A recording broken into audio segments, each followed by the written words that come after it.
नमस्कार, news state का digital platform देख रहे हैं आप और मैं हूं आपके साथ ज्योति आर्या।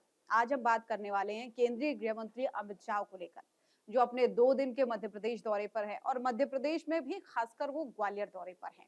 अब ग्वालियर में उनके 2 दिन किस तरीके से खास रहने वाले हैं, क्योंकि आज उनके दौरे का दूसरा दिन है और क्या कुछ कार्यक्रम उनके हैं, क्या क्या वो मध्य प्रदेश को देंगे, किन किन विषयों पर वो खास तौर पर बात करेंगे और सबसे बड़ी बात कि प्रदेश में रोजगार की दृष्टि से ये दौरा कितना खास रहने वाला है और प्रदेश के विकास की दृष्टि से कितना ये खास दौरा रहेगा, ये सभी हम आपको इस वीडियो में बनाएंगे। तो अंत तक जरूर बने रहिएगा।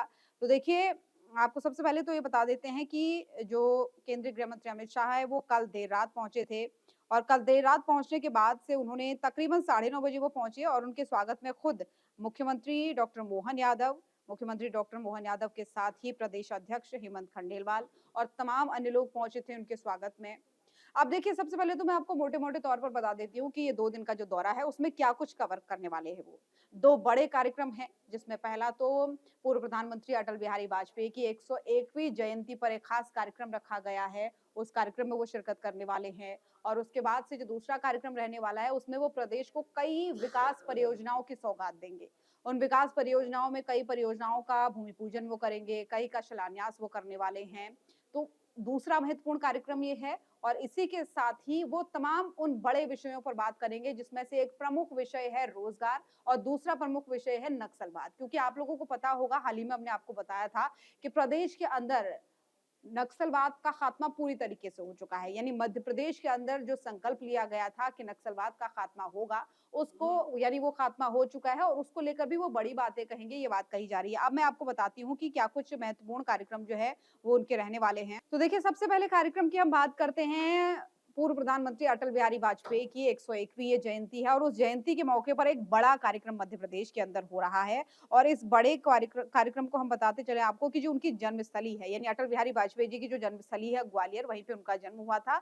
वहां इसे अभ्युदय मध्य प्रदेश ग्रोथ समिट के तौर पर मनाया जाना है और रीवा में उसके बाद वो पहुंचेंगे। प्राकृतिक खेती पर केंद्रित किसान सम्मेलन का भी आयोजन यहाँ पर होने वाला है। तो देखिए, जो ग्रोथ समिट का आयोजन हो रहा है उसमें खास तौर पर रोजगार की वो बात करेंगे। मध्य प्रदेश में विकास के लिए किन-किन आयामों पर चर्चा करनी जरूरी है, कौन-कौन से वो क्षेत्र है जिन पर खास तौर पर फोकस करना जरूरी है, इन सभी पर बात करते हुए वो नजर आएंगे।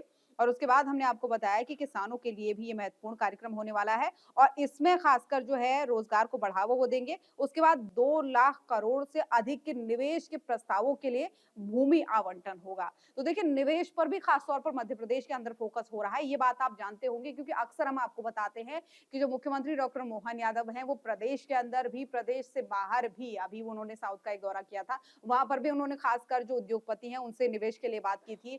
और उसके बाद वो जब विदेश दौरे पर जाते हैं तब भी उनका जो सबसे ज्यादा फोकस होता है ना, वो निवेश पर ही होता है। प्रदेश में क्या कुछ संभावनाएं हैं निवेश को लेकर, उन संभावनाओं पर वो चर्चा करते हुए नजर आते हैं। तो ऐसे में आज का ये जो कार्यक्रम उनका है वो निवेश के लिहाज से भी बहुत ज्यादा महत्वपूर्ण रहने वाला है और 10,000 करोड़ रुपए की औद्योगिक इकाइयों का भूमि पूजन और लोकार्पण आज जो है केंद्रीय गृह मंत्री अमित शाह करने वाले हैं।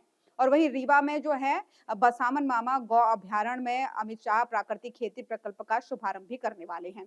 तो देखिए, ये वो तमाम कार्यक्रम है जिसमें वो आज नजर आएंगे और इसके अलावा जो है समिट में आपको बता दें, Godrej, Gautam Solar, JK Tyre, Torrent Power, Dabur, Vardhman समूह, वहीं बीपीसीएल समेत तमाम जो औद्योगिक समूह है वो भाग लेने के लिए पहुंचे हैं और प्रदेश के अंदर जो निवेश की संभावनाएं हैं, कहां-कहां वो निवेश कर रहे हैं, उन सभी पर चर्चा करेंगे। उसके बाद एमओयू भी हो सकता है साइन हो और जो निवेश पहले से हो रहे हैं उस पर भी चर्चा होगी कि किस तरीके का विकास उनका है और उन निवेशों के जरिए रोजगार के कैसे अवसर प्रदेश के अंदर खुल रहे हैं। तो इस पूरे कार्यक्रम पर हमारी भी नजर बनी हुई है और आगे भी हम आपको जानकारी देते रहेंगे। खबर पर आपका क्या कहना है, कमेंट बॉक्स में जरूर बताएं और इसी तरीके की खबरों के लिए हमारे चैनल को फॉलो करना ना भूलें। आपके मोबाइल पर तुरंत आएगी ब्रेकिंग न्यूज। स्क्रीन पर सबसे पहले दिखेगी बड़ी खबर। देश दुनिया की हर खबर एक जगह। अब आपके मोबाइल पर तुरंत फटाफट इंस्टॉल कीजिए न्यूज नेशन ऐप और रखिए खुद को अपडेट।